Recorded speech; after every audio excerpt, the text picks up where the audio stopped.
सीताराम पदाम्बुजो मधुपवद यन्मानसं लीयते।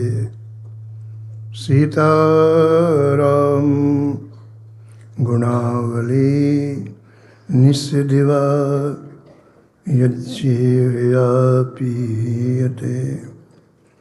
सीताराम विचित्ररूपमनीशं यस्यक्षुषोर्भूषणं। सीताराम सुनामधामनिरतं तं सद्गुरुं संभजे। भक्त भक्ति भगवंत गुरु चतुरनाम वपु एक। इनके पदवंदन किए नासत विघ्न अनेक। हरिजू आए विराजिए कथा सुनहु इतिहास। तुम श्रोता या माल के तुम पद रज मम आस। तुम पीछे जो और हैं श्रोता हैं रस खान। तिनके सकल मनोरथ पुरवहु श्री भगवान। राधे राधे गोविंद गोविंद राधे।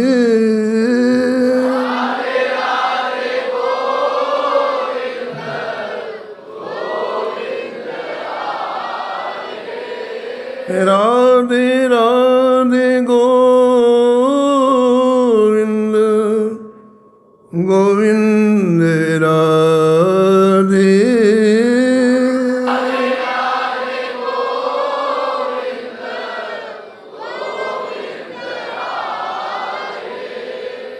राधे राधे गोविंद गोविंद राधे।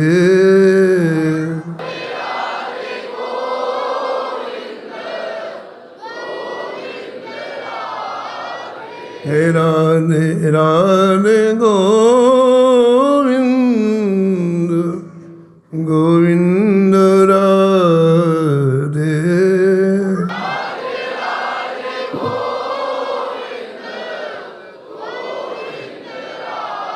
गोविंद राधे बोलो गोपाल राधे।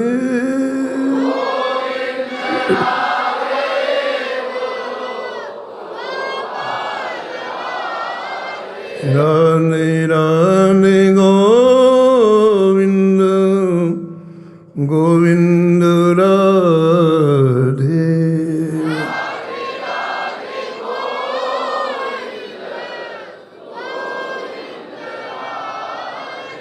श्री राधा रानी जी की, श्री राधा वल्लभ लाल जी की, श्री हितरवंश महाप्रभु जी की, श्री सेवक जी महाराज की, सब संत भगवान की, श्री जय बांके बिहारी लाल की, श्री जानकी वल्लभ लाल की, श्री मंगल मूर्ति हनुमान जी महाराज की, सब संत भगवान की, श्री गिरिराज जी महाराज की, श्री यमुने महारानी की, श्री अग्रदास जी महाराज की, श्री नाभाजी महाराज की, श्री प्रियादास जी महाराज की, सपरिकर श्री भक्तमाल जी की, परम पूज्य अनंत श्री भूषित ब्रजरज रसिक परम पूज्य श्री महाराज श्री की, उनके समस्त परिकरों की जय जय श्री राम।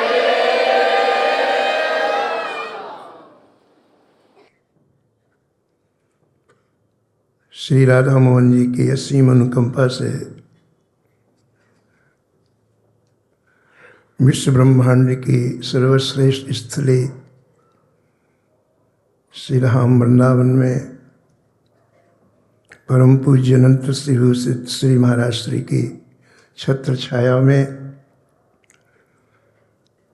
श्री वृंदावन के इस दिव्य प्रांगण में श्री राधा रस केली की इस पावन स्थल पर हम और आप रस से भरे हुए संत, जिनके हृदय में निरंतर प्रिया प्रीतम का रस उछलता रहता है, ऐसे संतों के परम पावन चरित्र में अवगाहन कर रहे हैं। निश्चित रूप से हम सबके ऊपर गुरुदेव की बहुत बहुत बहुत कृपा है।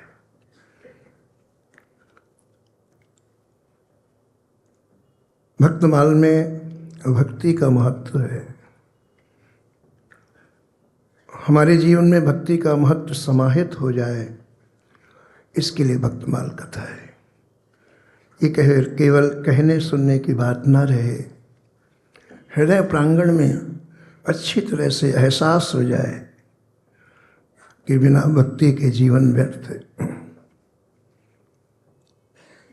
पूज्यपाद श्री रूप गोस्वामी जी ने भक्ति रसामृत सिंधु में एक बात उठाई कि एक तरफ भक्ति हो और एक तरफ भगवान हो, तो दो में से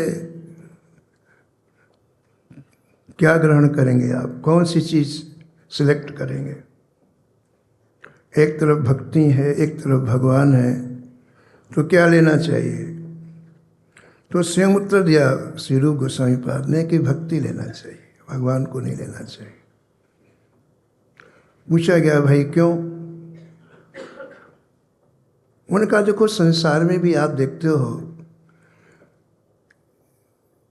कि यदि मार्केट में जाओ, फल रखे हुए हैं, मिठाइयाँ रखी हुई हैं, वस्त्र रखे हुए हैं, आप देख रहे हो आँखों से, लेकिन आपके पास यदि पैसा ना हो तो आपको नहीं मिलेंगी, ना मिठाई मिलेगी। देख रहे हो, सामने रखी भी हैं, लेकिन वो मिलेगी नहीं, ना मिठाई मिलेगी, ना फल मिलेंगे, ना वस्त्र मिलेंगे। और आपके पास पैसे हो तो विदेश से मंगा लो, आप वहीं खड़े खड़े, यहाँ से विदेश से आ जाएगा। ठीक है, ऐसे भक्ति पैसा है और वस्तु पदार्थ भगवान है। अगर भक्ति हुई तो भगवान खिंचे हुए चले आएंगे, कहाँ से खिंचे हुए चले आएंगे। और भक्ति नहीं हुई तो सामने खड़े हुए भगवान, कोई हर्ष नहीं होगा, कोई अंतःकरण में कोई फर्क नहीं पड़ेगा। भगवान श्री कृष्ण जब हस्तिनापुर जाते तो पांचों पांडवों को इतनी खुशी होती, इतनी खुशी होती, लोटपोट हो जाती। ठाकुर जी आ गए, ठाकुर, मैंने रोम रोम से हर्ष प्रतिभासित होता है। ठीक है, भगवान श्री कृष्ण को देखकर पांडवों का रोम रोम खिल जाता है। और दुर्योधन देखता तो उन्हीं कृष्ण को देख रहा है, उसको आग लग जाती। दुर्योधन श्री कृष्ण को देखता, उसको आग लग जाती। और पांडव देखते तो रोम रोम खिले। क्या है? एक भक्ति विहीन है, एक भक्ति युक्त है। जो भक्ति होती है तो हम ठाकुर जी को कहीं से बुला सकते हैं। उस भक्ति का महत्व हृदयंगम हो जाए, प्रेम, उसके लिए भक्तमाल की कथा है। केवल कहने सुनने में ही हम कृतकृत ना हो जाए, अंदर चले जाए। पूज्य महाराज जी श्रीमती दास जी महाराज सुनाते थे कि मिथिला में राजा बहुलास थे, तो उनकी भक्ति, महाराज जी जैसे अमरीश जी की भक्ति थी ना, ऐसे वो भक्ति करते थे मिथिला में, जनकपुर में। राजा भी थे। तो एक दिन नारद जी घूमते घूमते आ गए। श्री नारद जी घूमते घूमते, नारद जी तो जहाँ व्यक्ति भजन करता वहाँ जरूर जाते। बहुत वो कहते हैं किसी किसी का शौक होता है, नारद जी का शौक है, ये कोई नहीं, उनको शौक है, जहाँ कोई भजन करेगा वहाँ जरूर जाएंगे। तो पहुँच गए वहाँ, राजा बहुलास गया, राजा ने बड़ा सम्मान किया, वंदन किया, आरती की। तो नारद जी बोले, राजन आपको पता है इस समय साक्षात वैकुंठनाथ श्री द्वारका में पधार रहे हैं। द्वापर की बात है, साक्षात वैकुंठनाथ श्री द्वारका में पधार रहे हैं और वैकुंठ को इस समय पृथ्वी पर उन्होंने पूरी तरह से अवतरित कर दिया है। तो हम इसलिए आए हैं तुम्हारे पास कि एक दिन श्री द्वारका जा कर के वैकुंठनाथ का दर्शन कराओ, श्री ठाकुर जी का दर्शन कराओ। बोले जो आज्ञा सरकार, मैं कल ही जाता हूँ।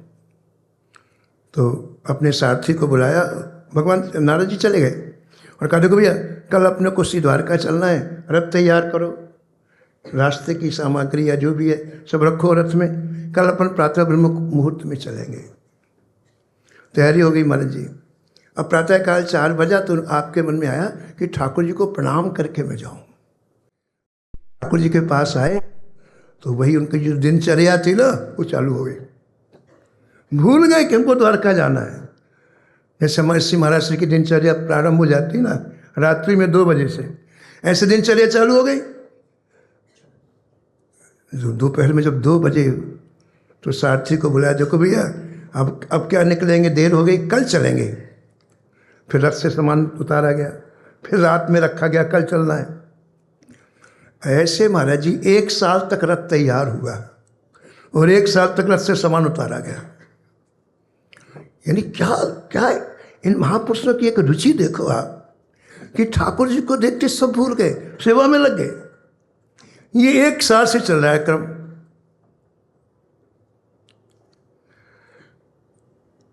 एक रूप से भगवान हमारे हृदय में विराजमान है, ठीक है। एक रूप से भगवान निकुंज में विराजमान है। वहाँ से भगवान हमारी प्रत्येक एक्टिविटीज को देखते हैं। आपने सांस भी ली तो भगवान देखते हैं। सांस तेजी से लिया कि धीमे, बोलो कितना माइन्यूट ऑब्जर्वेशन ठाकुर जी का है। आपने दृष्टि इधर की तो ठाकुर जी देखते हैं। एक रूप से ठाकुर जी वहाँ से जीव की प्रत्येक क्रिया को देखते हैं और दूसरे रूप से यहाँ बैठे अंदर हृदय में हम सबके बैठे ना। अस प्रभु हृदय अक्षत अभिकारी सकल जीव जगदीन दुखारी, यहाँ बैठे हैं। तो श्री ठाकुर जी ने देखा द्वारका से कि ये राजा कितना डूबा हुआ है हमारी सेवा में, कि 1 वर्ष से रथ तैयार कर रहा है और हमारी सेवा में जाते ही सब भूल जाता है। तो द्वारकाधीश ने कहा हम ही चलते हैं। खुश हो गए ना, बोले हम ही चलते हैं जनकपुर। दारुक को बोले दारुक रथ तैयार करो, हम अब जनकपुर चलेंगे।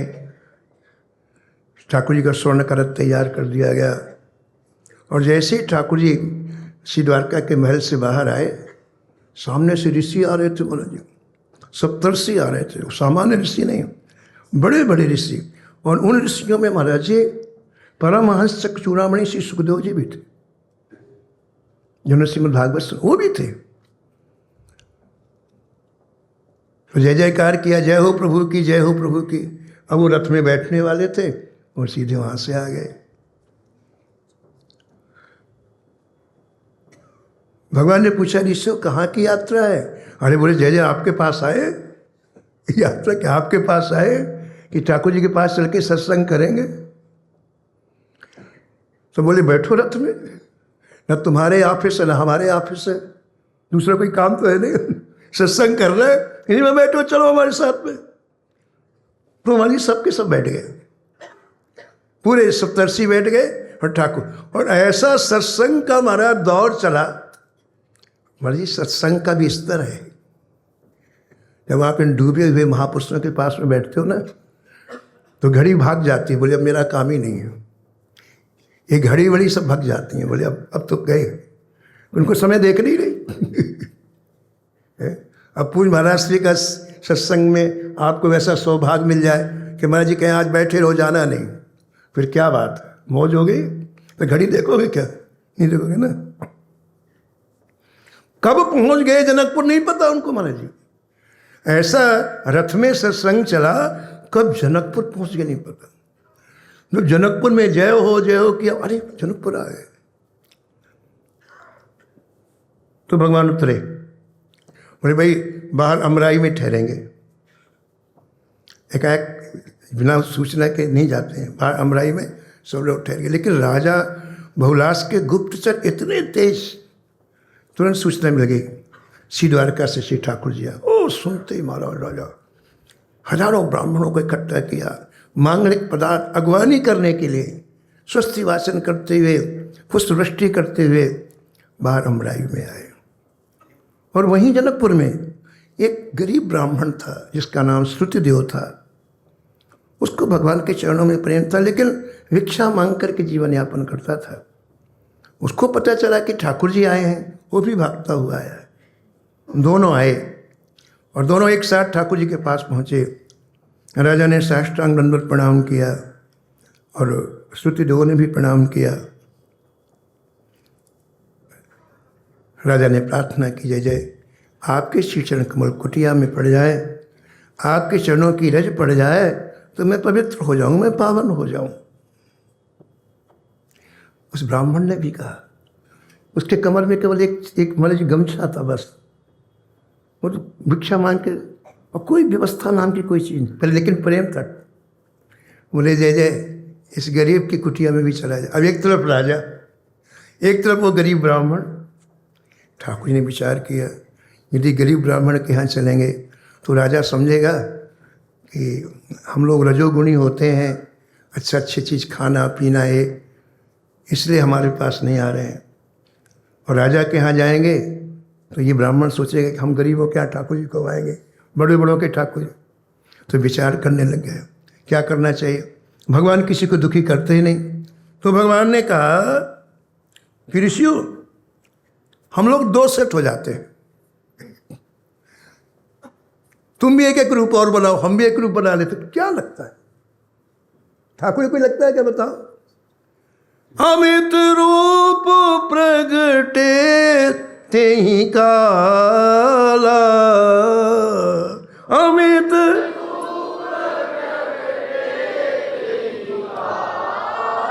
जथा जोग मिले सबहि कृपाला, जथा जोग मिले सबहि कृपाला। वहाँ जी दो सेठ हो गए, दो रथ, दो सप्तर्षि, दो भगवान। एक तो चला कहाँ श्रुतदेव के यहाँ, एक चला राजा बहुलास के। और वहाँ जा कर के श्री ठाकुर जी उनको सुख दिया। हमने कथा आपको इसलिए सुनाई कि भक्ति है तो ठाकुर जी अपने आप खिंचे चले आए कि नहीं आए, बताओ। और भक्ति ना हो, सामने ठाकुर जी हो, फिर भी जलन होगी। दुर्योधन के सामने उसको जलन हो रही है। तो ये भक्ति का महत्व हमारे अंतःकरण में बैठ जाए अच्छी तरह। इसके लिए महाराज जी ये भक्तिमाला की कथा है। हम लोग भक्ति महारानी का श्रृंगार कर रहे हैं और उस श्रृंगार में श्रद्धा ही फुलेल उपटनो श्रवण हरि कथा, मैल अभिमान अंग अंगन छुड़ाइए, मनन सुनीर अनहवाय अंगुछाए दया, नवनि बसन पन सोधो सो लगाइए। पूर्व प्रसंग में हम लोग सुन रहे थे कि मनन रूपी जल से हमने भक्ति महारानी को स्नान कराया। कथा सुनने के बाद हम जब मनन करते हैं, इसका तात्पर्य होता है कि भक्ति महारानी को हम स्नान करा रहे हैं। आप ऐसे देखो जैसे कोई रानी हो और उसकी सेविका पहले उसे तेल लगाए, इसके बाद फिर उसे उपटना लगाए, फिर उसके बाद उसको स्नान कराए। ऐसे ही भक्ति महारानी का श्रृंगार हम लोग कर रहे हैं। पहले हमने श्रद्धा रूपी तेल लगाया, फिर कथा श्रवण रूपी उपटना लगाया, फिर मनन रूपी हमने सुंदर जल से स्नान कराया, और फिर दया रूपी अंगोछे से भक्ति महारानी के शरीर को पहुंचा गया। कल आप ही प्रकरण सुन रहे थे कि दया जो हमारे हृदय में होती है, इससे हम भक्ति महारानी के शरीर को पहुँचते हैं। दया क्या है? कल आपने श्रवण किया, किसी भी व्यक्ति के दुख को देख करके मन सहन ना कर पाए, इसका नाम दया है। आजकल देखो कितनी कठोरता होती है, रोड में लोग एक्सीडेंट में पड़े रहते हैं, विलखते रहते हैं, कोई नहीं रुकता है हमारा कोई नहीं रुकता है। हृदय कितना कठोर हो गया है, कितना कठोर हो गया है। लेकिन जिसके हृदय में दया है वो देख नहीं सकता महाराज, जितनी सामर्थ्य कुछ ना कुछ करेगा। श्री अयोध्या जी की बात है महाराज जी, संतों की कोई सभा थी, तो अयोध्या जी श्री राधा बाबा और पूज भाई जी हनुमान साहब पौधार गए थे। विशेष सभा थी कोई संतों की, तो गोरखपुर से चल करके गए थे। जहाँ रुके थे दोनों, वहाँ से भाई जी पहले पहुँच गए सभा में, पीछे से राधा बाबा आए, पैदल पैदल आए, कोई ज़्यादा दूरी नहीं थी। तो रास्ते में क्या देखा कि एक महात्मा भयंकर बुखार से पीड़ित थे, वो तड़प पड़े और रोड में पड़े, रोड के किनारे पड़े। तो पूज्य राधा बाबा जी आए महाराज जी, और उन महात्मा के समीप में बैठ करके अपने वस्त्र से धीरे धीरे उनका पसीना पोंछने लग गए, फिर धीरे उनको बयार करने लग गए और उन्हीं के पास बैठ गए कि यदि किसी चीज़ की आवश्यकता होगी तो मैं इनको ला के दूँगा। उधर संतों की सभा चल रही है। अब राधा बाबा जी खोज हुई, राधा बाबा तो यहाँ बैठे हैं सड़क में, खोज हुई कहाँ है। बड़ी मुश्किल के बाद जब लोग खोजने के लिए निकले तो उन संत के पास बैठे थे। लोगों ने कहा चलो, बोले इससे ज़रूरी काम नहीं है सभा, तुम लोग जाओ, मैं यहीं बैठूँगा। ये दया है, यानी ये कोई प्रदर्शन नहीं है, दया हृदय का एक ऐसा भाव है जो किसी के कष्ट को देख नहीं पाता। आज आप लाखों संतों को देखो, करोड़ों संतों को देखो, अपमान सहन करके हमारे ऊपर कृपा कर रहे हैं। हमने, अगर आप पूरा इतिहास भक्तमाल का आप सुनोगे, संसार ने कभी भक्तों का सम्मान नहीं किया हमारे। जब सुनना आप, उनको बड़ी प्रतिकूलता सहनी पड़ी हम लोगों के बीच में आकर के। मीरा का कितना विरोध हुआ, श्री तुलसीदास जी का कितना विरोध हुआ, कितने नाम गिनाए जाए आपको, लेकिन ये पीछे नहीं हटे। हमारे लिए इतनी दया थी कि हमारे लिए इन्होंने सब चीज़, सब अपमान सह कर करके हमारे जीवन को आज यहाँ तक पहुँचाया कि हम श्री धाम वृंदावन में बैठ करके श्री ठाकुर जी की रसमयी कथा सुन। ये उन्हीं की देन है, उन महापुरुषों की देन है।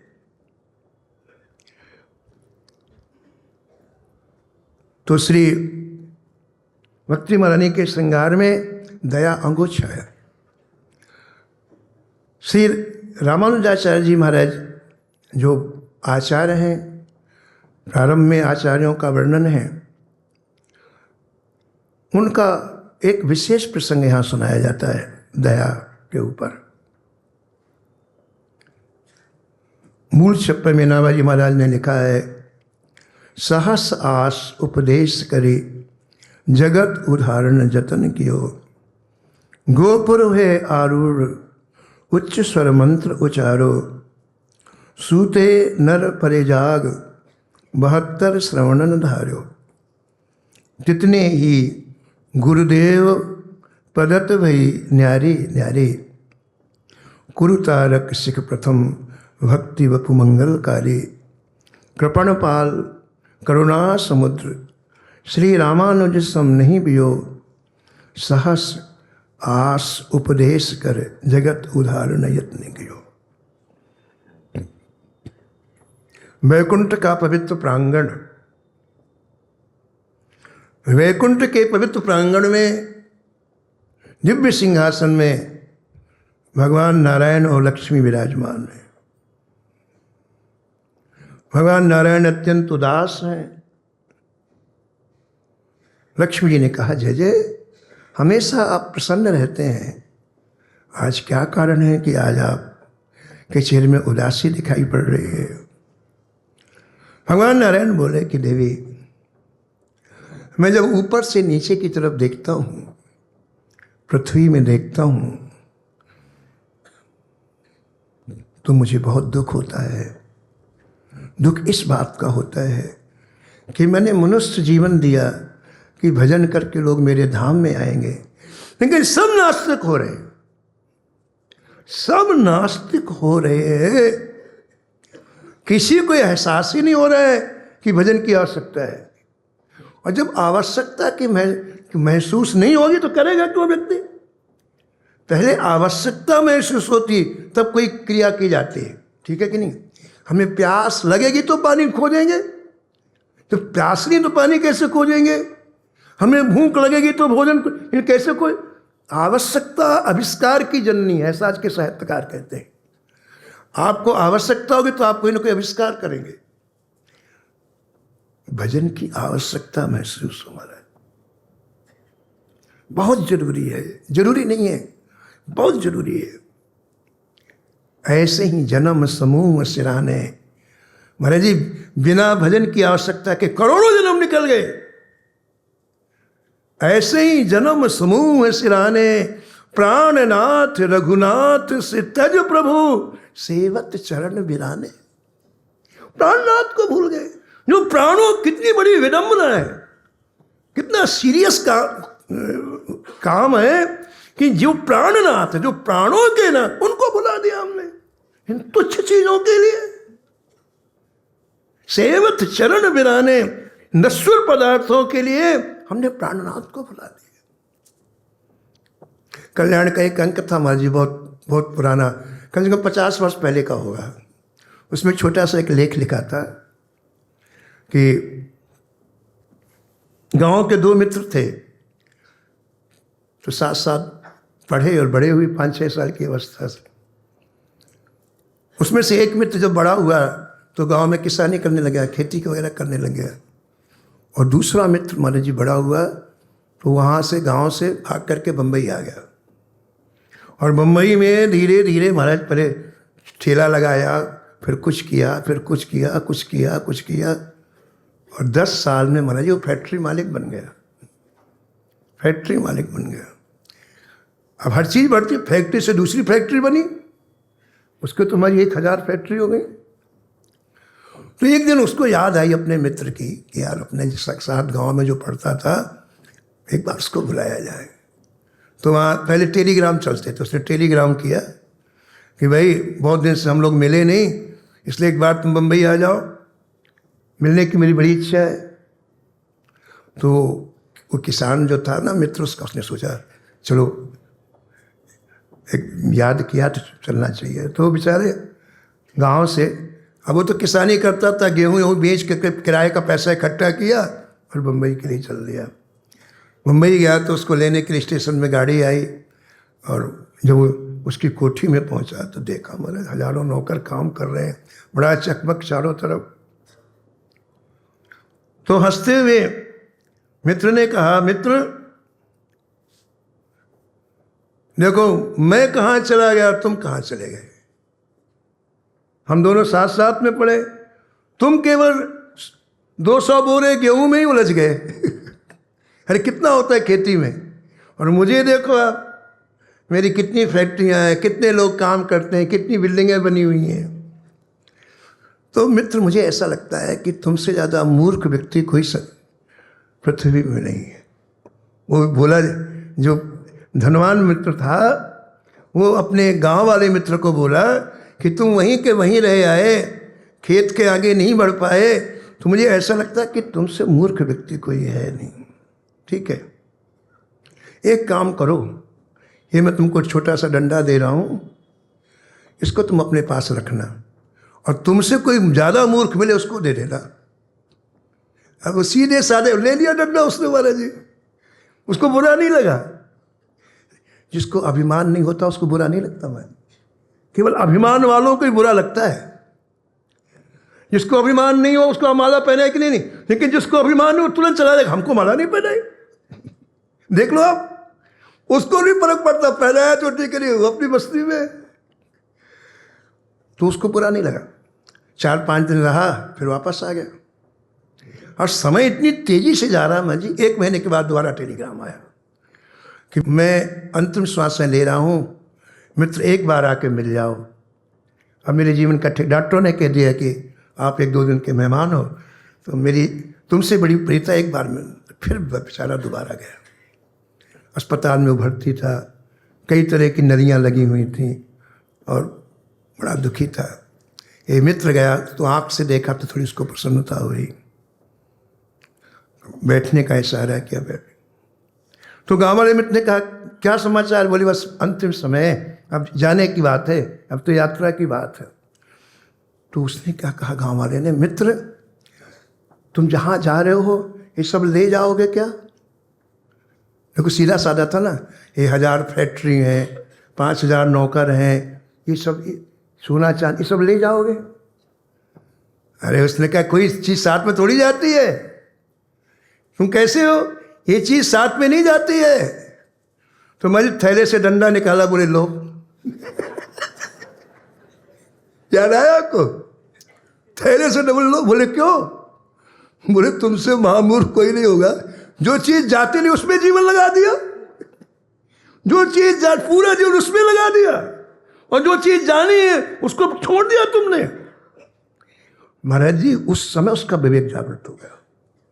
1 मिनट में काम होता है, उसका विवेक जागृत हो गया और आंख बंद करके राम राम राम राम का शरीर छोड़ दिया।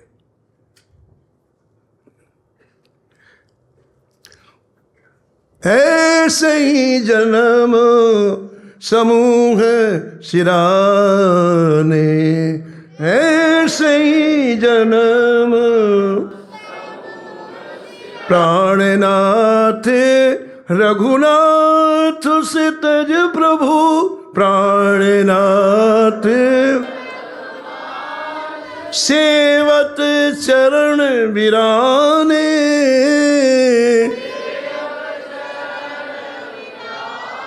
जे कायर कलिकाल बिगोए, जे कायर केवल कलिमल साने,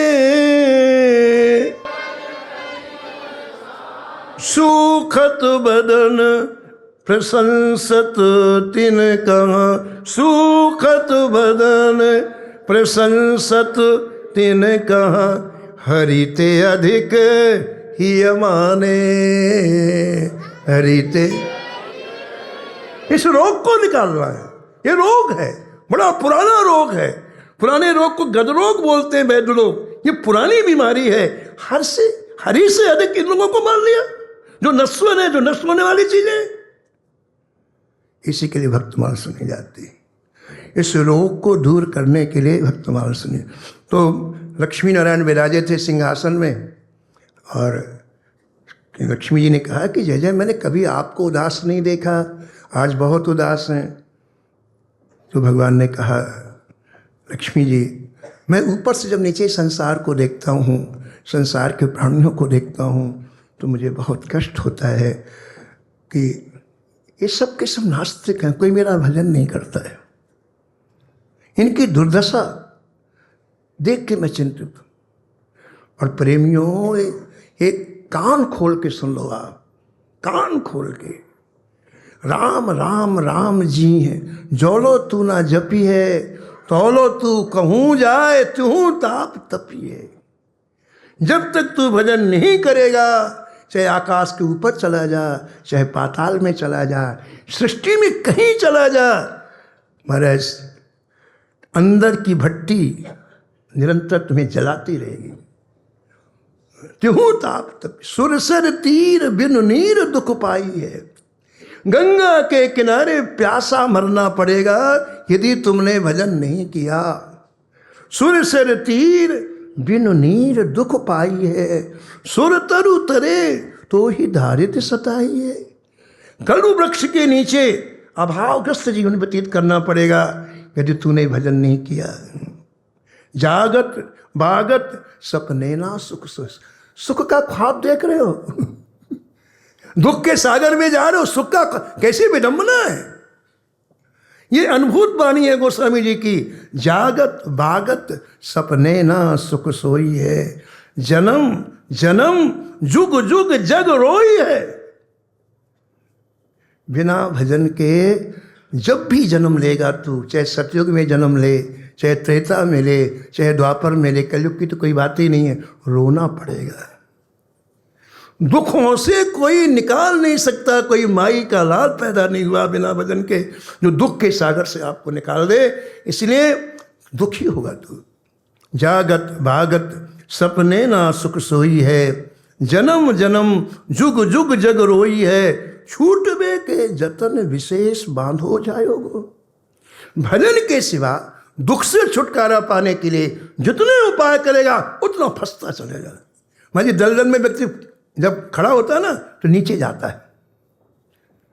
बिना भजन के दुख की निवृत्ति के लिए जितने उपाय करोगे उतने और फंसते जाओगे। छूटवे के जतन विशेष बांधो जायोगो, हुई है विष भोजन जो सुधासान खायोगो। अगर भजन नहीं हमारी अंदर, अमृत खाएगा विष बन जाएगा। कोई सहायता करने वाला नहीं हो प्रकृति में, तू अमृत खाएगा और भजन नहीं है हृदय में तो विष बन जाएगा। छूटवे के जतन विशेष बांधो जायोगो, हुई है विष भोजन जो सुधासान खायोगो। तुलसी त्रिलोक तिहु काल तो से दीन को, राम नाम ही की गति कृष्ण नाम ही की गति, जैसे जल मीन को। जैसे मछली के लिए जल के सिवा प्राण दान देने वाला कोई नहीं है, ऐसे इस समय में इस परिस्थिति में भजन के सिवा कोई साथ देने वाला नहीं, कोई नहीं। ये बात बैठानी है हृदय में, ये सुननी भर नहीं है, इसको हृदय में बैठाना। तो श्री ठाकुर जी ने कहा कि देवी ये सब बहिर्मुख हो रहे हैं, कोई और मेरा भजन नहीं कर रहे हैं, इसलिए इनकी दुर्गति होगी। इनकी दुर्गति को देख करके मैं चिंतित।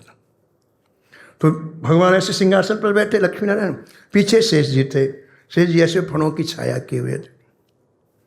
तो श्री ठाकुर जी को अत्यंत दुखी देख करके शेष जी ऐसे आ गए दाहिने, आकर के प्रणाम किया और हाथ जोड़ के कहे, प्रभु यदि आपकी आज्ञा हो तो मैं निवेदन करूं। भगवान ने कहा शेष जी कहो, तुम क्या कहना चाहते हो। शेष जी ने कहा, जय जय, यदि आपकी आज्ञा हो तो मैं पृथ्वी लोक में चला जाऊं और जितने विमुख लोग हैं जो भजन नहीं करते हैं मैं सबसे भजन करवाऊंगा। बड़े खुश हो गए ठाकुर जी। बोले अच्छा शेष जी, तब तो आप हमारा बड़ा प्रिय काम करोगे। बोले हाँ जय जय, आपको दुखी देखकर मेरे मन में आया है कि मैं पृथ्वी में जाऊं और पृथ्वी में प्रकट होके जन्म ले करके और फिर मैं जीव मात्र से आपका भजन करूं, हर जीव से आपसे भजन करूं।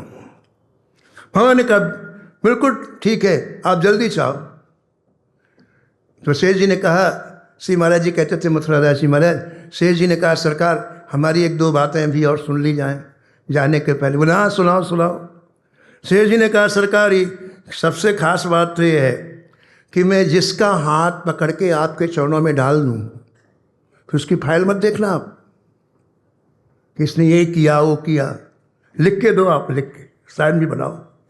जिसका मैं हाथ पकड़ के आपके चरणों में डाल दूँ उसको सीधा निकुंज, बीच वाला कोई मामला, कोई स्टेशन ही नहीं है उसका, ये लिख के दो आप। भगवान ने कहा ठीक है, तुम्हारी सब शर्तें स्वीकार है। और वही श्री शेष जी जगत गुरु रामानुजाचार्य जी के रूप में आए इस पृथ्वी पर और उन्होंने करोड़ों व्यक्तियों को भगवत धाम की यात्रा कराई। इसलिए यहाँ पर लिखा श्री नाभा जी ने, कृपण पार करुणा समुद्र रामानुज सम नहीं बियो। इतनी करुणा के समुद्र, बिना करुणा के कोई परहित नहीं कर सकता महाराज जी, कोई ड्रामा थोड़ी है। करुणा होगी हृदय में तो व्यक्ति परहित करता है, दूसरे के दुख को समझता है। तो श्री रामानुजाचार्य जी आए और करोड़ों को जीवों को भगवान की शरणागति प्रदान करके और उनको भगवत धाम का अधिकारी बनाया। तो यहाँ पर दया रूपी अंगोछा से हम भक्ति महारानी को पहुँच रहे हैं, प्रक्षालित कर रहे हैं। तो श्री रामानुजाचार्य जी की दया का एक प्रकरण प्रियादास जी ने लिखा है बहुत प्यारे शब्दों में, किस तरह से इन्होंने दया किया है। गुरु उपदेश मंत्र, गुरु उपदेश मंत्र, कहो नी के राखो अंतर। गुरु उपदेश मंत्र, कहो नी के राखो अंतर। जप तही श्याम जुने मूरत दिखाई है। जप तही श्याम जुने मूरत दिखाई है। मूरत दिखाई है, मूरत दिखाई है। श्री जगद्गुरु रामानुजाचार्य जी ने जब गुरुदेव का वर्णन किया, गुरुदेव से मंत्र प्राप्त करने के लिए प्रार्थना की, चरण शरण ग्रहण की, तो गुरुदेव भगवान ने मंत्र देने के पहले उपदेश दिया। उपदेश में ये बात बताई, मंत्र की मर्यादाएं होती हैं, उन मर्यादाओं का तुम्हें पालन करना है। मंत्र को हर जगह नहीं कहा जा सकता है, तुम्हें नहीं कहना है। मंत्र को तुम्हें गुप्त रखना है, पवित्र स्थल पर मंत्र का जाप करना है। जितनी भी सावधानियां थीं, श्री गुरुदेव भगवान ने श्री रामानुजाचार्य जी को मंत्र देने के पहले बतलाई। मंत्र का अर्थ क्या है ये बतलाया और कहा कि अब तुम एकांत में जाकर के इस मंत्र का जाप करो। गुरु के द्वारा जो मंत्र दिया जाता है वो बाहर से दिया जाता है, कान में दिया जाता है, इतना शक्तिशाली होता है, इतना प्रभावशाली होता है महाराज जी कि अंदर जाते सारा परिवर्तन एक क्षण में कर देता है। करोड़ों जन्म के जो आगो होते हैं उनको भस्मीभूत कर देता है। बेवसहु जा सुनाम नर कहीं, जन्म अनेक रचित अघ दान। कितना पावरफुल है, कान से गया और करोड़ों करोड़ों जन्म के अघ जो हमारे अंदर बैठे हुए हैं भस्म कर दिया। इतना पावरफुल होता है हमारा। इसलिए हमारे यहाँ गुरु प्रदत्त मंत्र लेने की प्रणाली है। तो आपको मंत्र दिया गया, श्री रामानुजाचार्य जी को, श्री रामानुजाचार्य जी अपनी एकांत कुटिया में गए और जिस तरह से गुरुदेव ने उपदेश किया था महाराज, उसी तरह से भाव में डूब करके केवल एक माला जपी। एक माला का तात्पर्य 108 मणियाँ। ध्यान दो आप, महापुरुषों के चरित्र में केवल कोई कहानी नहीं होती है, इसमें साधना के सूत्र छिपे रहते हैं। उनको भी हमको बीच बीच में पकड़ना चाहिए। गुरुदेव ने मंत्र का उपदेश दिया। श्री रामानुजाचार्य जी अपनी कुटिया में गए, गुरुदेव ने जैसे बताया वैसे आपने जैसे ही एक माला जपी, एक माला जैसी पूरी हुई, साक्षात लक्ष्मी नारायण जी सामने प्रकट हो गए एक माला में। जप तहीं श्याम जूने, जप तहीं श्याम जूने, मूरत दिखाई है, मूरत दिखाई है, मूरत दिखाई है। ऐसा जप होना चाहिए हमारे। मन बुद्धि चित्त डूब जाए, बस नाम और नामी की सिवा और कोई रहे ही नहीं। देखो आप कैसे परिणाम आते हैं। जैसे दर्शन किया श्री ठाकुर जी का, निहारते रह गए महाराज। छवि समुद्र हरि रूप बिलो की, छवि समुद्र हरि रूप बिलो की, रहु ठटुक एक टक पल रोकी, रहु ठटुक एक टक पल। इतने सुंदर है ठाकुर, इतने सुंदर हैं। नेत्रों की पलकें गिरना बंद हो गई महाराज। और श्री रामानुजाचार्य टकटकी लगा करके देख रहे हैं। पहले रूप माधुर्य को देखा, फिर रूप माधुर्य को पीना प्रारंभ किया।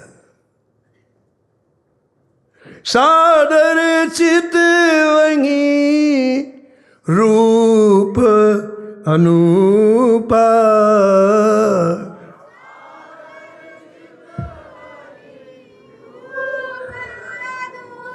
लौकिक रूप अलग होता है, अलौकिक रूप अलग होता है। हमारे श्री ठाकुर जी का अलौकिक रूप है ना। तो जब हम श्री कृष्ण जी की छवि देखते हैं, श्री राधा रानी की छवि देखते हैं, श्री राम जी की देखते हैं, श्री जानकी जी की देखते हैं, अलौकिक छवि होने से तृप्ति नहीं होती। संसार का कोई रूप देखो आप, उससे तृप्ति हो जाती है, मन हट जाएगा, दूसरी जगह आप देखो। लेकिन ठाकुर जी की ऐसी अलौकिक रूप माधुरी है, और प्यास बढ़ जाए, और देखें और देखें और देखें। श्री राधा प्रिय ठाकुर जी के पास हम लोग जाते हैं ना, तो रोज नए नए दिखते हैं, और नए रोज नहीं, हर घंटे में नए दिखते हैं। अरे हर घंटे में नहीं, हर पल में नए दिखते हैं। ऐसी रूप माधुरी का कमाल है महाराज। तो बहुत प्रसन्नता हुई श्री रामानुजाचार्य जी को। एक जो संसारी व्यक्ति है और एक संत में एक अंतर समझो आप। संसारी व्यक्ति को कोई चीज़ मिलेगी तो ऐसा महाराज उसको छिपा के रखेगा, अंडरग्राउंड से अंडरग्राउंड, अंडरग्राउंड से अंडरग्राउंड, किसी की नज़र ना पड़े। ये संसारी व्यक्ति की प्रकृति है। कोई चीज़ उससे मिलेगी इतना छिपा के रखेगा। और संतों को अच्छी चीज़ मिल जाए तो रात में परिक्रमा निकाल देंगे। ऑटो भैया ऑटो, अरे बड़ी जोरदार चीज़, ऑटो भैया। यही हाल बाबा जी का हुआ, रामानुजाचार्य जी का यही हुआ। जब उनको दर्शन हो गया तो इतनी खुशी हुई, इतनी, अरे भैया इतनी जल्दी जब ठाकुर जी का दर्शन हो रहा है तो दुनिया वाले क्यों सो रहे? ये आधी रात की बात है। बोले भैया सबको बताया जाए, केवल एक माला जपनी ठाकुर जी सामने। पूज भाई जी प्रवचन कर रहे थे महाराज जी हमारे ऋषिकेश में। श्री हनुमान प्रसाद पोदार जी कल्याण के जो आदि संपादक थे, तो गर्मियों में वहाँ 3 महीने प्रवचन चलते थे, तो उनका प्रवचन हो रहा था। तो प्रवचन उन्होंने बोल दिया कि नौकरी मिलना कठिन है, भगवान का मिलना सरल है। अब सब लोगों को बड़ा गुस्सा आया, कहाँ नौकरी कहाँ भगवान? कहते हैं नौकरी मिलना कठिन है, भगवान का मिलना सरल है। तो प्रवचन की समाप्ति के बाद फिर श्रोता लोग घेर लिया भाई जी को। भाई जी आपने कैसे कहा कि नौकरी मिलना कठिन है, भगवान का मिलना? बोले ठीक ही तो कहा। ठीक कहा? समझा हमको कैसे ठीक कहा है? तो भाई जी ने कहा देखो भैया, नौकरी तभी मिलेगी जब आपके प्रारब्ध में लिखी होगी। ऐसी नौकरी मिलने वाली नहीं है। कोई भी सर्विस आपको तभी मिलेगी जब प्रारब्ध में लिखी हुई होगी। नहीं आप कितना पढ़ लो लिख लो, काम होने वाला नहीं हो, लिखा ही नहीं। ठीक है, इसलिए कठिन है काम। लेकिन अभी इच्छा करो, भगवान सामने प्रकट हो जाएंगे। भगवान यहाँ है, जहाँ हम बैठे, यहाँ प्रकट होने में 1 सेकेंड लगेगा। इच्छा नहीं है हमारी, इस इच्छा को डेवलप करना है। भगवान को प्रकट होने में कोई देर नहीं है प्रेमियों। हमारी इच्छा ही समाप्त हो गई, भगवती भावों से शून्य जीवन हो गया।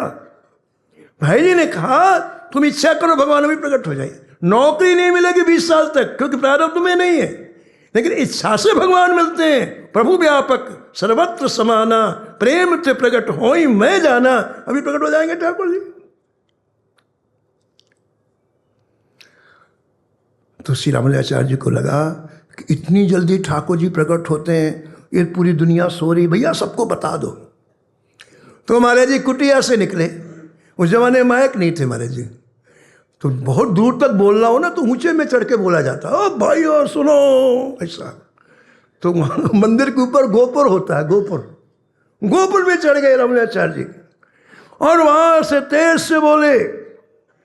नाबाजी ने लिखा है, गोपुर हुए आरूढ़ उच्च स्वर मंत्र उचार्यो, सूते नर पर जागो 72 श्रवण निधार्यो। गोपुर में खड़े होकर के, अरे भाई और सुनो, इस मंत्र का जप कर लो, एक माला, और ठाकुर जी का साक्षात्कार प्राप्त हो जाएगा। खूब जोर से बोले रामानुजाचार्य जी, खूब जोर से। तो जो आवाज गई महाराज जी, श्री रामानुजाचार्य जी नाभा जी लिखते हैं कि 72 लोगों के कानों में पड़ी। 72 लोगों के कानों में आवाज पड़ी कि इस मंत्र को जप लो तो भगवान का साक्षात्कार हो जाएगा। मौजूद तुरंत उठ के बैठ गए हो, मंत्र तो सुन ही लिया। वो तो खूब चिल्ला चिल्ला के कह रहे थे और बैठ गए सब, और 72 को दर्शन हो गया ठाकुर जी। सुबह महाराज चारों तरफ शोर मच गया। कहाँ? आश्रम में। जितने शिष्य थे महाराज जी सब गुरु जी की कुटिया के सामने। गुरु जी खोलो दरवाजा। गुरु जी, अरे क्या हो गया, आफत क्या हो गई? बोले 24 घंटे नहीं हुए शिष्य बने, सारी मर्यादाएं तोड़ दी तुम्हारे चेले ने। अरे बताओ तो भाई क्या? अरे जिस मंत्र को आप हमको रोज रटाते गुप्त रखना, खुले आप कर दिया। खुले आप। अब गुरु जी को भी गुस्सा है। अरे थोड़ा थोड़ा सीनियर हो जाए तो कोई बात नहीं, भी 24 घंटे भी नहीं हुआ और आज्ञा का पालन नहीं कर रहा। बुलाओ बुलाओ। वो पूरे शिष्य बुलाने के लिए गए महाराज, पकड़ के ले आए रामानुजाचार्य जी को। हम गुरु जी गुस्से में बोले, हमने क्या कहा था याद है तुमको कि इस मंत्र को प्रकट नहीं करना, मंत्र प्रकट करोगे तो नरक की प्राप्ति होगी। तो क्या प्रकट? गुस्से में फिर क्या बात है। अलग सब चीज बदल जाती है महाराज, आवाज बदल जाती है, चेहरा बदल जाता है, सब बदल जाता है। तो क्या प्रकट? तुमको नरक की प्राप्ति होगी ना, ऐसा कहा गुरु जी। हमारी आज्ञा की तुमने अवहेलना की, तुमको नरक की प्राप्ति होगी, नरक की। खूब जितना कहना था कह दिया गुरु जी को। अब रामानुजाचार्य जी सबसे पहले तो प्रणाम किया गुरुदेव को, फिर अपनी बात कहा। जय जय, आपकी कृपा से मैंने मंत्र का जाप किया और जप करने के बाद जब साक्षात ठाकुर जी मेरी आंखों के सामने आ गए, मंत्र जपने में कितना लगा? 10 मिनट का समय लगा। 10 मिनट में ठाकुर जी का साक्षात्कार हो गया। तो मेरे हृदय में ऐसी वेदना हुई कि संसार के इतने प्राणी श्री ठाकुर जी के दर्शन से विमुख हैं, विहीन हैं। यदि ये लोग भी मंत्र जप लें तो भगवान का दर्शन हो जाए। इस भावना से मैंने पुकार करके इस मंत्र को कहा कि आप लोग जल्दी जप लो, आपको भगवान का दर्शन हो जाएगा। गुरुदेव, मेरे से गलती तो हुई है, लेकिन मैं अपने हृदय को रोक नहीं पाया। मैं जीव मात्र के दुख को सहन नहीं कर पाई। देखो ये दया, दूसरे के दुख को देख ना पाना, उसके लिए कितना भी हमें भरना पड़े, खामियाजा भर दें, लेकिन दूसरे के दुख को देखना, इसी का नाम दया है। यही भक्ति महारानी का अंगोछा है। श्री रामानुजाचार्य जी कह रहे हैं कि मेरे को देखा नहीं गया कि ये सारे व्यक्ति नरक जाएं, सारे व्यक्ति की दुर्गति हो। क्यों ना ये भगवान का ये मंत्र जप करके भगवत प्राप्ति कर लें। तो गुरुदेव मैंने इसलिए बोल करके सबको मंत्र सुनाया है। गुरुदेव आपने कहा है कि तुझे नरक की प्राप्ति होगी, मैं स्वीकार करता हूँ। आपकी इस आज्ञा को मैं स्वीकार करता हूँ। गुरुदेव मुझे अकेले को नरक की प्राप्ति होगी, लेकिन 72 लोगों को तो भगवान का दर्शन हो गया। मुझे एक को ही तो नरक की, लेकिन इतने लोगों को भगवान का दर्शन हो गया, मुझे नरक स्वीकार है। इतनी करुणा जब देखी श्री रामानुजाचार्य जी के हृदय में, तो गुरुदेव की आंखों से छल छल आंसू गिरने लगे। बोले तुम शिष्य नहीं हो, तुम भगवान हो। ऐसी करुणा श्री ठाकुर जी में होती है। करुणा में रघुवीर गुसाई, करुणा में रघुवीर गुसाई, बेग पाएंगे पीर पराई, वेग पाएंगे पीर पराई। गुरुदेव बोले तुम भगवान हो। दूसरे के प्रति इतनी करुणा है, मैं नरक में रहूँगा, दूसरे लोगों को भगवत प्राप्ति हो जाए, भगवान का दर्शन हो जाए। दोनों आजान पाव फैलाए गुरु जी ने और रामानुजाचार्य जी को हृदय से लगा करके उनकी पीठ को अपनी आंसुओं से नहला दिया। मन नाथ, मन नाथ, मन, मेरे नाथ हो तुम, मेरे नाथ हो तुम, मेरे नाथ। प्रेमियों, ऐसी दया जब हमारे जीवन में आती है ना, तो हम भक्ति महारानी को अंगोछे से स्नान के बाद पूछ रहे हैं। कितने ऐसे चरित्र आज हम आपको क्या क्या सुनाएं, दया से भरपूर चरित्र। आपने पंडित मदन मोहन मालवीय जी का नाम सुना होगा, जिन्होंने काशी में हिंदू विश्वविद्यालय की स्थापना की। सनातन धर्म के बड़े सजग प्रहरी थे पंडित मदन मोहन मालवीय जी। कभी आप उनका जीवन इतिहास उठा के देखो तो पंडित मदन मोहन मालवीय जी ने पूरे जीवन गरीबों की सेवा की। महाराज पूरा जीवन लगा दिया उन्हें, गरीबों की सेवा में पूरा जीवन लगा दिया। आपको पता है कि समय बड़ी तेजी से जाता है, उनका अंतिम समय आया। पंडित मदन मोहन का, मालवीय जी का जब अंतिम समय आया तो उनके जो प्रेमी लोग थे सब आकर मिले मदन मोहन मालवीय जी से और कहा कि वैद्यों ने ऐसा बतलाया है, चिकित्सकों ने, कि अब ज़्यादा देर का आपका शरीर नहीं है, अब आपको काशी से कहीं नहीं जाना है, क्योंकि काशी में सभी लोग मृत्यु मांगते हैं। यहाँ यदि किसी की मृत्यु होती है तो महाराज जी मृत्यु होती है तो उसकी मुक्ति हो जाती, ऐसा लिखा भी है, शास्त्रों में लिखा है, काशी मरत जंत अवलोकी, जासु नाम बल करो विशोकी। भगवान शंकर मुक्ति दें। हम 1 मिनट में आपको बताते हैं कैसे मुक्ति देते, ठीक है? 1 मिनट लगे। ये पूरा जो काशी है ना, जो बनारस है, महाराज जी वहाँ खूब रहे हैं, इसलिए बनारस की बात करना जरूरी है।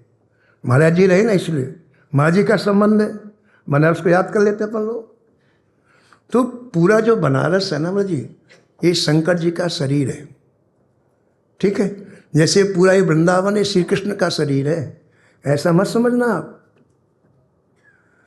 जहाँ जो पैदल चला जाता है कुछ पैदल, उसका कारण है हमारे जी, श्री धाम वृंदावन श्री कृष्ण का शरीर है।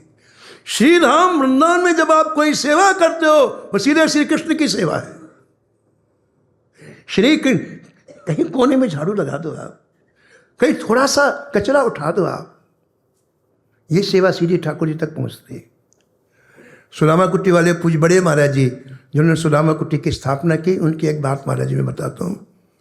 उनका शरीर जो स्वस्थ था, युवा शरीर था, तो प्रातःकाल पूरी जगह अपने हाथ से बुहारी लगाते थे। महाराज 1.5-2 घंटे बुहारी लगे, साफी बांधी, बुहारी उठाई और पूरे प्रांगण में अपने हाथ से बुहारी लगाते। फिर उस सब कचरा इकट्ठा करते, फिर बाहर उस कचरे को जलाते। तो एक दिन एक कोई साधु परिक्रमा कर रहे थे, उनके मन में आया कि चलो दर्शन कराएं, सुदामा कुट्टी वाले महाराज जी का दर्शन कराएं। तो महाराज जी कचरे में आग लगा रहे थे। तो साधु ने प्रणाम करके पूछा, महाराज जी क्या कर रहे हैं? बोले भैया ये है ना कचरा निकला है तो इसको आग लगा रहे हैं। तो उसने पूछा इससे क्या लाभ होगा? लोग लाभ के लिए पूछते हैं ना, क्या लाभ होगा? तो महाराज जी बोले, अरे बाबा देख रहे हो कचरा जल रहा है ना, जैसे कचरा जल रहा है ऐसे हमारे अंदर के पाप जल रहे हैं। वृंदावन की बुहारी लगा के जब आप कचरे में आग लगाते हो, अंदर के कुसंस्कार नष्ट हो जाते हैं। ये श्री धाम वृंदावन है, अद्भुत वृंदावन है। ओहो कैसो है ब्रज धाम सखी, कैसो है धर्म अधर्म कछु नहीं मानत,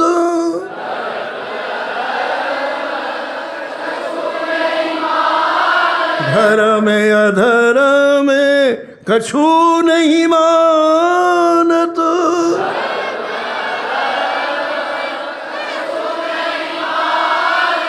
सके प्रेम घनश्याम,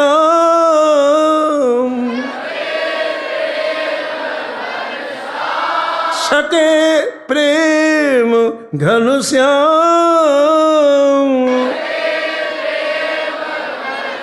कैसो है ब्रज धाम सखिया है, सखिया है कैसो है ब्रज धाम।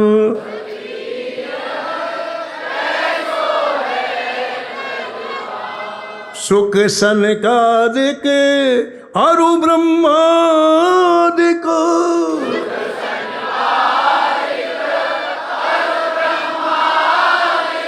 तेऊ बिके बिनुदाम, तेऊ कैसो है ब्रज धाम सखिया है, सखिया कैसो है। यह कृपालु कछु मरम अलौकिक, यह कृपाल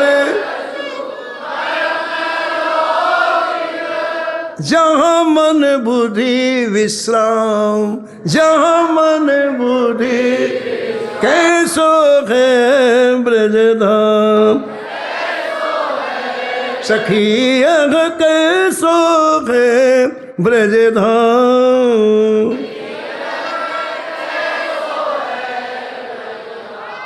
तो बनारस शंकर जी का शरीर है और वृंदावन श्री कृष्ण का शरीर है, ठीक है। अद्भुत वृंदावन की महिमा है। वृंदावन में कहीं सेवा करना, श्री कृष्ण की सेवा में कह रहे थे। वृंदावन में गंदगी ना फैलाना, ये भी श्री कृष्ण की सेवा माने। वृंदावन में भगवान के ऊपर गंदगी फैलाओगे आप, कहीं गंदगी नहीं, इस भाव से रहो वृंदावन में, ये भी श्री कृष्ण की। तो हम बनारस की बात कर रहे थे क्योंकि महाराज जी वहाँ रहे, कहना जरूरी है महाराज, अब वो कंपलसरी हो गया। तो कैसे भगवान मुक्त करते हैं देखो।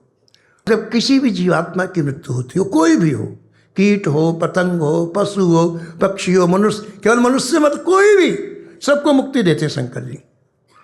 तो हमने हमारी संतों से सुना कि जब किसी व्यक्ति या किसी जीव की का अंतिम समय आता है, जब उसके प्राण छूटते हैं, तो ये भौतिक शरीर तो यही रह जाता है, ये अपना जो हाड़ मांस का स्थूल शरीर है, सूक्ष्म शरीर निकलता है। तो शंकर जी अपने दाहिने हाथ में उसके सूक्ष्म शरीर को ले लेते।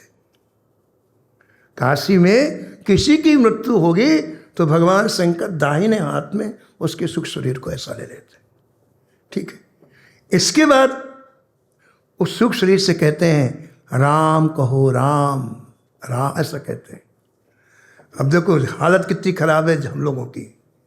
शंकर जी कहते हैं राम को, वो नहीं कहता है। शंकर जी उससे कहते हैं राम, वो नहीं कहता है। क्यों नहीं कहता है? देखो क्या होता है कि हमारे जीवन में जब वासनाओं को प्राप्त करने का लक्ष्य बन जाता है तो अंतिम समय वो बड़ी डीप हो जाती, गहरी हो जाती। जब व्यक्ति प्राण छोड़ता है ना तो वैसा शरीर चाहता हो। उदाहरण दें, हमको गुस्सा बहुत आता है, ठीक है। एक उदाहरण समझ प्रयास करो आप। खूब गुस्सा आता है, जब हम अब वो गुस्सा बढ़ते बढ़ते अंतिम समय चरमोत्कर्ष बिंदु, गुस्सा गुस्सा गुस्सा। तो जब शरीर छोड़ने लोगे ना तो सोचोगे कोई ऐसा शरीर मिले कि मैं दिन भर किसी को काटूं। कौन काटता है बताओ? सांप। मरने के पहले उस देखने लगता है कि इसके शरीर में मुझे जाना है। अपनी वासनाएं शरीर देती हैं।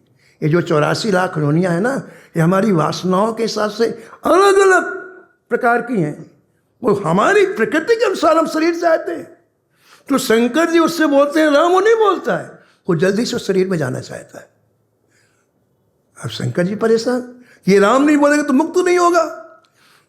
तो हमको संतों ने बताया महाराज जी, तब जब 4, 6, 8 बार बोलते हैं, बोले राम बोल नहीं बोलता, तो फिर शंकर जी महाराज तीसरा नेत्र खोलते हैं, यहाँ वाला है ना, तीसरा नेत्र शंकर जी को बोलो है। उसमें महाराज ज्ञान की अग्नि निकलती है, ज्ञान की किरणें निकलती है उस तीसरे नेत्र से। उसी से प्रलय करते हैं शंकर जी।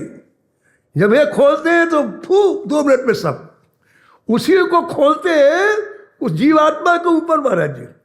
अब जैसे उसके ऊपर वो किरणें जाती हैं तो उसका वासना में शरीर जल जाता है बाहर का, फिर वो घबरा के बोलता है राम और मुक्त हो जाता है। जबरदस्ती वाला मामला है काशी महाराज जी, ग्रेट ऑपरेशन। शरीर का तो माइनर ऑपरेशन है और महाराज वो ग्रेट ऑपरेशन करते हैं शंकर जी, तब ये जाता है मुक्ति। बोलो शंकर भगवान की। तो हम पंडित मदन मोहन जी की वाल्मीकि जी की बात कर रहे थे, आज करें क्या, सब प्रकट हो जाते, हमको भी कहो हमको भी कहो। तो हमारी कथा फिर वहीं धीरे धीरे चलती है, पैसेंजर ट्रेन चलती है ना आराम से। महाराज जी ने कह दिया समय की कोई दिक्कत ही नहीं है, कोई दिक्कत नहीं, अपन ने भी ट्रेन को धीरे धीरे ही चलाना, क्या करना दौड़ धूप कर, कहाँ जाना महाराज, आराम से वृंदावन में रहना, धीरे धीरे चलेंगे। जो भी संत मिलेंगे बैठाते जाएंगे, बैठो सत्संग होगा। फास्ट ट्रेन में कौन बैठने देता महाराज, पैसेंजर में सब बैठते हैं आराम से ट्रेन। पंडित मदन मोहन जी की बात हम कह रहे थे कि हाँ, मालवीय जी का जब अंतिम समय आया तो लोगों ने कहा कि आप उस भूमि में हो जहाँ अंतिम समय व्यक्ति मुक्त हो जाता है। तो पंडित मदन मोहन मालवीय जी ने कहा भैया एक आपसे प्रार्थना है, हमें काशी की भूमि के बाहर ले चलो। अरे बोले क्या बात करते हैं आप, इस समय आपका बस 1 घंटे 2 घंटे के बाद से छूटने वाला है और आप कह रहे हैं काशी की भूमि के बाहर। बोले हाँ, बोले दिमाग तो सही है आपका। उस समय कुछ ऐसा विक्षिप्त हो जाए। बोले मैं अच्छी तरह होश हवास में बात कर रहा हूँ, आप हमें इसी समय उठाओ और जितना काशी का एरिया उससे बाहर ले चलो। लोगों ने कहा पहले आपको बताना पड़ेगा कि ऐसा आप क्यों कर रहे हैं। तब नेत्रों में आंसू भर के पंडित मदन मोहन मालवीय जी बोले मैंने पूरे जीवन गरीबों की सेवा की, लेकिन गरीब अधिक है, समय कम पड़ गया। 100 साल का समय क्या होता है महाराज जी। मेरी इच्छा है मैं दोबारा जन्म लूं और इन गरीबों की सेवा फिर करूं। मैं मुक्त नहीं होना चाहता, मैं दोबारा जन्म लेके इन गरीबों की, इसलिए मुझे काशी के बाहर ले चलो। ये दया है महाराज जी, ये दया है? मर करके मुक्त हो ठीक है, लेकिन सबको मुक्त करना ये किसी की करुणा होगी। ऐसी दया जिसके हृदय में होती है वो भक्ति महारानी को अंगोछा से पूछ रहा है। शेष कथा आप कल श्रवण करेंगे। जय जय श्री राधे।